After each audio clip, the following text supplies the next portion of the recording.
पहचान ले। बीजेपी नेता प्रिंस यादव है, वही सब कहे कि तुम बीक दो हम लोग का चुनाव, मैंने सियाही फेंक दिया। वो लोग कहे कि हम बचा लेंगे।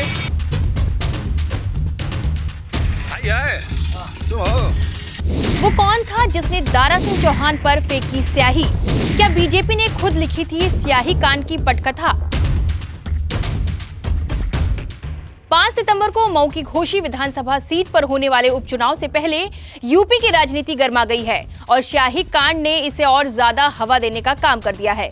दरअसल रविवार के दिन सुरक्षा कर्मियों के बीच में घुसकर एक युवक ने बीजेपी प्रत्याशी दारा सिंह चौहान के मुंह पर स्याही फेंक दी और फिर वहां से रफू चक्कर हो गया। दारा सिंह चौहान पर इस तरह से स्याही फेंके जाने की घटना उनकी सुरक्षा में बड़ी चूक मानी जा रही है। यहां तक कि पुलिस की मुस्तैदी पर भी सवाल खड़े हो रहे हैं।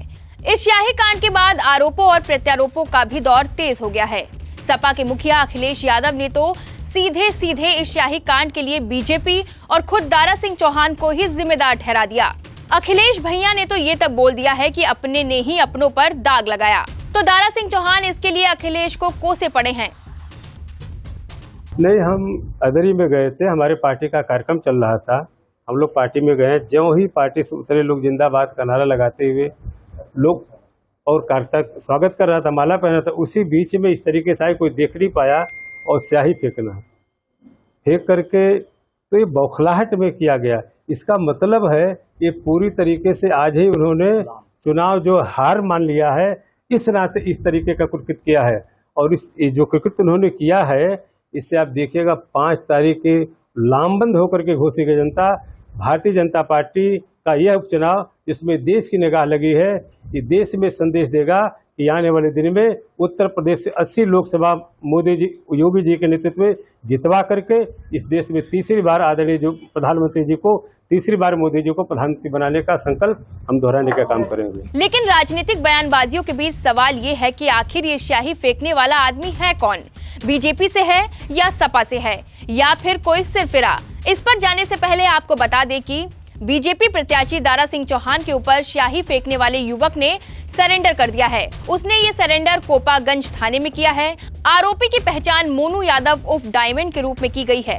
घटना के बाद से ही पुलिस लगातार उसकी तलाश में दबिश दे रही थी, जिसके बाद आरोपी युवक मोनू यादव ने खुद ही कोपागंज थाने में जाकर सरेंडर कर दिया। इस दौरान उसने बड़ी बात कही और कहा है कि किसी बीजेपी नेता के कहने पर ही उसने दारा सिंह चौहान पर स्याही फेंकी थी।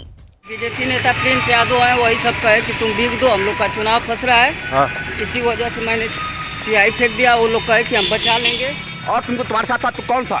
बस मैं ही अकेले ही था। आरोपी का ये वीडियो अब तेजी से सोशल मीडिया पर वायरल हो रहा है। यहाँ तक कि सपा अध्यक्ष अखिलेश यादव ने भी इसे ट्वीट करते हुए बीजेपी को खूब घेरा है और लिखा है कि जब घोसी में स्याही फेंकने वाले ने खुद ही बता दिया है कि ये काम भाजपाइयों के कहने पर उसने किया है। सोशल मीडिया पर वायरल हो रहे इस वीडियो में देखा जा सकता है कि मोनू यादव थाने में सरेंडर करने जा रहा है। रास्ते में कोई उसका वीडियो बना लेता है। इस दौरान वो कह रहा है कि ये बीजेपी की चाल है। बीजेपी नेता ने मुझसे कहा था कि तुम फेंक दो। बीजेपी नेता प्रिंस यादव है, वही सब कहे कि तुम बीक दो हम लोग का चुनाव फंस रहा है। हाँ। इसी वजह से मैंने सियाही फेंक दिया। वो लोग कहे कि हम बचा लेंगे। आरोपी यही नहीं रुका, वो आगे ये कहता दिख रहा है कि बीजेपी के नेता प्रिंस यादव ने उससे कहा था कि हम लोगों का चुनाव फंस रहा है, तुम फेंक दोगे तो जनता की सहानुभूति हम लोगों को मिलेगी और तुम्हें हम छुड़ा लेंगे। फिलहाल आरोपी युवक पुलिस हिरासत में है। कोई भी पुलिस अधिकारी इस बारे में अधिक जानकारी नहीं दे रहा है। उसका नाम मोनू यादव और डायमंड बताया जा रहा है। उसके द्वारा स्याही फेंकी गई। इस संबंध में अग्रिम वैधानिक कार्रवाई की जा रही है और बाकी लोग वहाँ से सभी लोग जा चुके, कोई वहाँ उपस्थित नहीं है।